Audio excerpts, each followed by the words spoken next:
پہنچنے کا راستہ قربانیوں سے ہو کے جاتا. آپ سب متوسط یا غریب لوگ بیٹھے، میرے نبی جیسا غریب پوری کائنات میں کوئی نہیں. میں جبوتی صومالیہ گیا ہوں، وہاں کے غربت کو دیکھ کر مجھے لگا جیسے لفظ غربت بھی ان کی غربت پہ روتا ہے. ایسی غربت میں نے پورے پاکستان میں کہیں نہیں دیکھی جو میں نے جبوتی میں دیکھی، صومالیہ میں دیکھی، کیمرون میں دیکھی، چاڈ میں دیکھی، سوڈان میں دیکھی. 24 گھنٹے میں ایک دفعہ بھی کھانا نصیب نہیں. ہمارا غریب سے غریب آدمی 24 گھنٹے میں چولہا جلا بیٹھتا ہے. لیکن میرے نبی پر جو غربت آئی، کوئی ہے پوری دنیا میں تو اللہ نے مجھے پھرائی ہے جس کے گھر میں 2 مہینے چولہا نہ جلتا ہو. میرے نبی وہ فقیر تھے جن کے گھر میں 2 مہینے چولہا نہیں جلتا تھا. ایک رات آپ سوئے ہوئے، کبھی یوں کروڑ بدلے اور کبھی یوں کروڑ بدلے، بار بار حضرت عائشہ کے ساتھ. تو تھوڑی دیر کے بعد آپ تھوڑا سا آگے ہوئے اور چارپائی کی جو لکڑی ہوتی جس پر بان بنا ہوتا ہے اس پہ پیٹ کو یوں فکس کر کے اور نیچے لٹک گئے، دھڑ آدھا نیچے لٹک. فَكَانَ قَابَ قَوْسَيْنِ أَوْ أَدْنَىٰ. واہ واہ واہ، کیا مقام ہے قاب قوسین، اور کیا حالات سے گزر رہے ہیں کہ یوں آدھا دھڑ نیچے لٹک گیا. ام عائشہ اٹھ کے بیٹھ گئیں، یا رسول اللہ خیریت کیوں؟ آپ اٹھ کے بیٹھے، کہ عائشہ بھوک بہت لگی، بھوک بہت لگی. اس لیے پریشر دیا تاکہ وہ جو بھوک کی طلب ہے نا میدے میں اس کو پریس کیا. اس لیے پتھر باندھتے تھے کہ وہ پیچھے چلا جائے. آپ مسجد میں تشریف فرما تھے، ایک صحابی نے کر یا رسول یہ دیکھیں کپڑا ہٹایا، یہ دیکھیں میں نے پیٹ پہ پتھر باندھا. جن کے لیے کائنات بنائی، جنہیں اپنا حبیب کہا، جن کے چہرے کی قسمیں اٹھائیں، والضحیٰ، جن کی زلفوں کی قسمیں اٹھائیں، واللیل اذا سجا، جن کے منہ سے نکلے بول کی قسم اٹھائی، وقیلہ، جن کے کتاب کی قسم اٹھائی، والقرآن المجید، جن کے شہر کی قسم اٹھائی، وہذا البلد الامین. اتنی بڑی ہستی ہیں. آپ نے کہا ذرا ادھر دیکھو. آپ نے پیٹ سے کپڑا ہٹایا تو آپ نے 2 پتھر باندھے. دیکھو میں نے 2 باندھے. کوئی ایسا فقیر ہے دنیا میں؟ دکھاؤ. عائشہ بھوک بہت لگی تو اللہ کے تو حضرت عائشہ رونے لگی کہ یا رسول اللہ پھر آپ اللہ سے مانگتے کیوں؟ کہ عائشہ نہیں مانگوں گا، اسی بھوک میں اللہ سے ملاقات کر، نہیں مانگوں. مجھ سے پہلے میرے جو بھائی آئے انبیاء وہ اسی فقر میں گئے، میں بھی اس فقر میں جاؤں گا. اپنے گھر میں یہ دکھ رکھا، اپنی اولاد کے ذبح ہونے کو قبول کیا تاکہ آئندہ آنے والی امت کا غریب طبقہ گلہ نہ کرے، شکوہ نہ کرے، حرام راستوں پہ نہ جائے، غلط راستوں پہ نہ جائے، اور مالدار فخر نہ کرے میں کوئی بڑا آدمی بن گیا ہوں، میری اتنی بڑی فیکٹری بن گئی ہے، میری اتنی بڑی کمائی ہو گئی ہے. یہ نہ یہ بڑائی کی چیز ہے نہ وہ چھوٹائی کی چیز ہے. جس سے اللہ راضی ہے وہ بڑا ہے، جس سے اللہ ناراض ہے وہ چھوٹا ہے، چاہے غریب ہے چاہے مالدار ہے. حضرت عائشہ فرماتی ہیں بیٹا 2 مہینے گزر جاتے تھے ہمارے گھر میں چولہا نہیں جلتا تھا، چولہا نہیں جلتا تھا، 2 ماہ گزر جاتے تھے. ایک دفعہ باغ میں تشریف لے گئے، عبداللہ بن عمر آپ کے ساتھ ہیں، صبح کا وقت ہے تو اب کھجوریں گری پڑی جو ملک نہیں ہوتی نا، کسی کوے نے ٹھونگ ماری، کسی طوطے نے اس کو ایسے ہی وہ اس کو ٹک دیا اپنی اس کے ساتھ چونچ کے ساتھ تو وہ گر پڑی. اب اٹھا کے صاف کر کے کھا رہے تھے اور عبداللہ سے کہہ رہے تھے عبداللہ تو نہیں کھاتا؟ انہوں نے کہا جی مجھے بھوک نہیں ہے. آپ نے کہا عبداللہ مجھے بھوک ہے، آج 4تھا دن ہے میں نے کچھ نہیں کھایا. 4تھا دن تمہیں کوئی ہے جس کے ہاں 4 دن فاقہ چلتا ہو؟ آج 4تھا دن ہے میں نے کچھ نہیں کھایا. ہمارے دسترخوان پہ کتنا کھانا اٹھا کے کوڑے کے ڈھیر میں جاتا ہے. آج 4 دن گزر چکے ہیں میں نے کچھ نہیں کھایا. هذه صبح رابعة ما ذقت شيئا، آج چوتھی صبح میرے اوپر طلوع ہوئی ہے،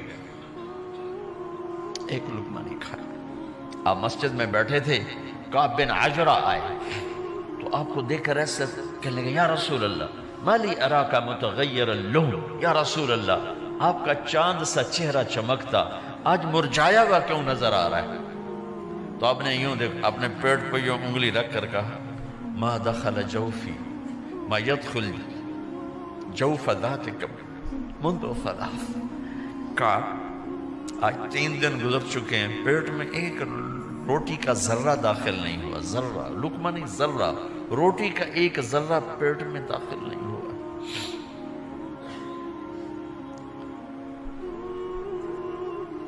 اور اتنی بڑی رسالت، اتنی بڑی نبوت،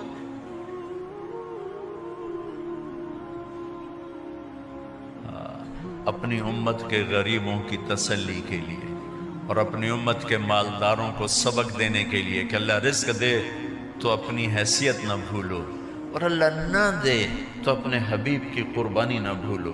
انہوں نے تو جان بوجھ کے یہ کیا، جان بوجھ کے، یہ نہیں کہ آپ کو کوئی تنگی اللہ کی طرف سے، جان بوجھ کے۔ اور سارے گھر کا یہ حال ہے۔ حضرت فاطمہ رضی اللہ تعالیٰ عنہ سے ملنے گئے، کہا بیٹے میں اندر آ جاؤں، میرے ساتھ عمران بھی ہیں، ایک صحابی تھے عرب سردار، میرے ساتھ عمران بھی ہیں۔ کہا ابا جان میرے گھر میں اتنی چادر نہیں کہ اپنے آپ کو چھپا سکوں، پردہ کرنے کے لیے میرے پاس چادر کوئی نہیں، تو آپ نے اپنی چادر اندر دے دی، کیسے پردہ کرنا، تو لپیٹ لی۔ اب اندر آئے تو آپ نے پوچھا، میں نے سنا تھا تو بیمار ہے، میں تیرا حال پوچھنے آیا ہوں۔ تو باپ کو دیکھ کے آنسو نکل آئے کہ یا رسول اللہ بیماری بھی ہے اور بھوک بھی ہے، دونوں ہی ہیں، صرف بیماری نہیں، بھوک بھی ہے۔ بڑے بڑے مصیبتوں سے لڑ جانے والے ماتھے پہ کبھی بل نہ آیا۔ بیٹی کے آنسوں نے پگھلا بھی دیا اور رلا بھی دیا، آپ بھی رو پڑے، آپ بھی رو پڑے۔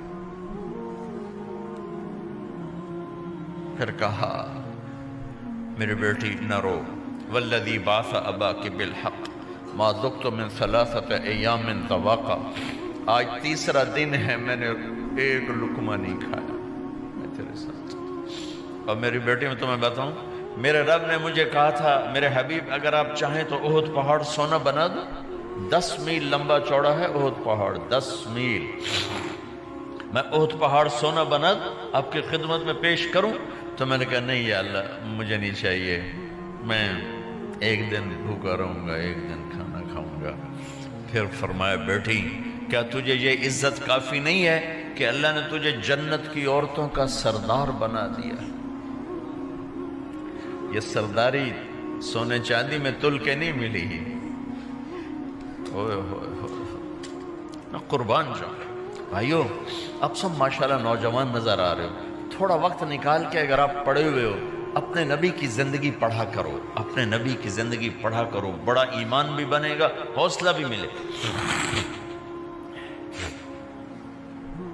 آپ حسن حسین کو کہتے تھے میری آنکھوں کی ٹھنڈک، میرے جگر کے ٹکڑے، میرے سینے کی ٹھنڈک، میرے لاڈلے، جنت کے چاند، جنت کے سردار، میرے 2 پھول، یہ سارے الفاظ حسن حسین کے لیے ہیں۔ اور ان کے بھوک کی وجہ سے رونے کی آواز سنتے تھے اور تڑپتے تھے، لیکن روٹی نہیں مانگی ان کے لیے، روٹی نہیں مانگی، کہ اپنی امت کے غریبوں کو تسلی دینی تھی کہ اگر میں فقیر بن کے جا رہا ہوں تو تمہارے اوپر بھی امتحان ہے، چند دن برداشت کرو۔ آپ نے فرمایا سب سے پہلے میں جنت میں داخل ہوں گا، سارے نبیوں پر جنت حرام ہے جب تک میں نہ چلا جاؤں، اور ساری امتوں پر جنت حرام ہے جب تک میری امت نہ چلی جائے، سب سے پہلے میں جنت میں داخل ہوں گا۔ وَمَا يَا فُقَرَاءُ الْمُؤْمِنِينَ، اور میرے ساتھ میری امت کے غریب لوگوں، میرے ساتھ میری امت کے غریب لوگ میرے ساتھ پہلے داخل ہوں گے۔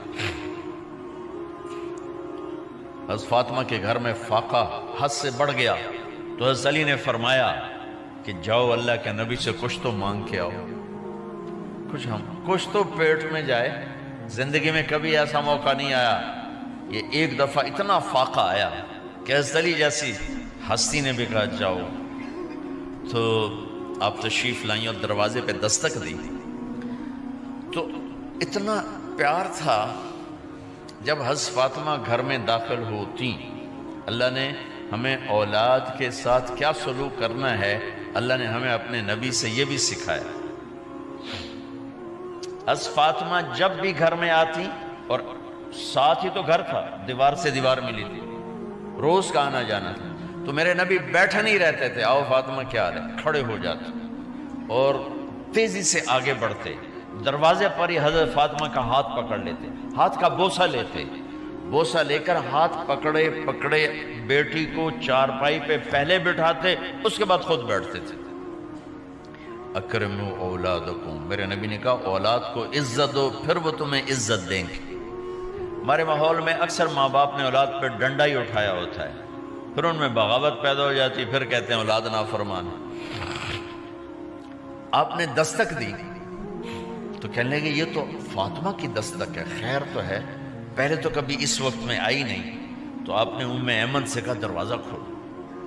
ام ایمن نے دروازہ کھولا تو آپ نے استقبال کیا، بٹھایا، پوچھا بیٹی کیا ہوا، اس وقت میں کیسے آئیں؟ کہ یا رسول اللہ بہت فقر ہے، بہت بھوک ہے، آپ کے پاس سنا کچھ مال آیا ہے، کچھ ہمیں بھی دے دیا جائے۔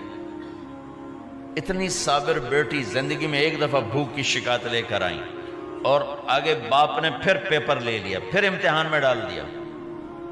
آپ نے کہا بیٹی میرے پاس 5 بکریاں کھڑی ہیں، دے دوں یا 5 دعائیں سکھا دوں؟ یہ بھی کوئی کتنا سخت موقع تھا، کتنا سخت موقع ہے کہ صبر کا پہاڑ بیٹی اتنی مجبور ہو کر آتی ہیں کہ یا رسول اللہ برا حال۔ تو میرے نبی کہتے بیٹی یہ بکریاں بھی لے جا، دعائیں بھی لے جا، دونوں جمع کر دیتے، یا دعائیں بعد میں سکھا دیتے، بکریاں دیتے، ایک تو دے دیتے، پر امت کے غریبوں کو تسلی دینی تھی، چونکہ امت میں اکثر طبقہ غریب ہوگا۔ تو آپ نے کہا بیٹی 5 بکریاں دو یا 5 دعائیں دو؟ تو وہ سمجھ گئیں اپنے باپ کے مزاج کو کہ ابا جان امتحان لے رہے ہیں، تو کہا ابا جان بکریاں چھوڑ دیں، مجھے دعائیں سکھا دیں، مجھے بکریاں نہیں چاہیے۔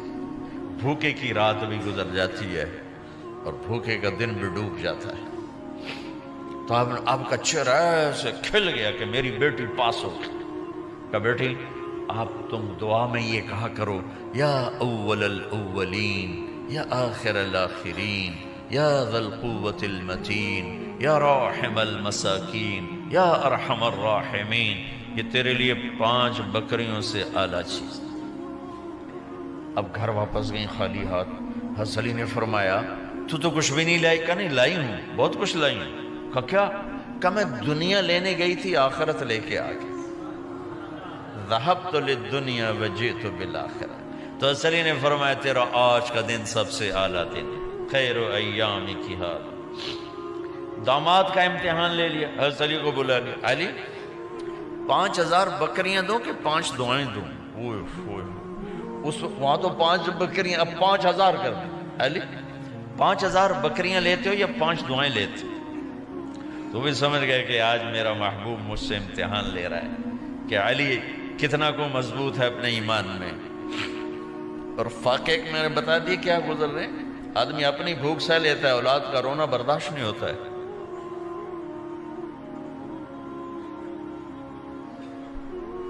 علی 5 دعائیں دوں کہ 5000 بکریاں؟ حضرت علی نے عرض کی یا رسول اللہ دعائیں سکھا دیں، بکریاں نہیں چاہیے۔ میرا نبی کا چہرہ کھل گیا کہ میرا داماد بھی پاس ہو گیا۔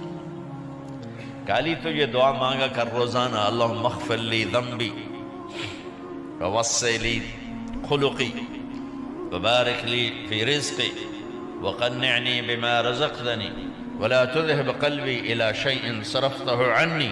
یہ 5 دعائیں تو مانگا کر، 5000 بکریوں سے زیادہ ہے۔ اللہم اغفر لی ذنبی، اللہ میرا گناہ معاف کر، وسع لی خلقی، میرے اخلاق عالی شان کر، بارک لی فی رزقی، میرے رزق میں برکت دے، قنعنی بما رزقتنی، مجھے لالچ سے نکال دے، مجھے لالچی نہ بنا، مجھے حریص نہ بنا، ولا تذهب قلبی الی شیء صرفتہ عنی، جو تو نے مجھے دیا نہیں اس کی میرے اندر سے طلب بھی ختم کر دے، مجھے اس کا طلبگار بھی نہ بنا، کہ یہ 5000 بکریوں سے زیادہ ہے۔ میں نے تھوڑا سا اپنے نبی کے گھر کا نقشہ آپ کو بتایا ہے کہ یہ چند دن صبر کی دنیا ہے، اللہ راضی ہو گیا تو موت سب سے خوبصورت پیغام۔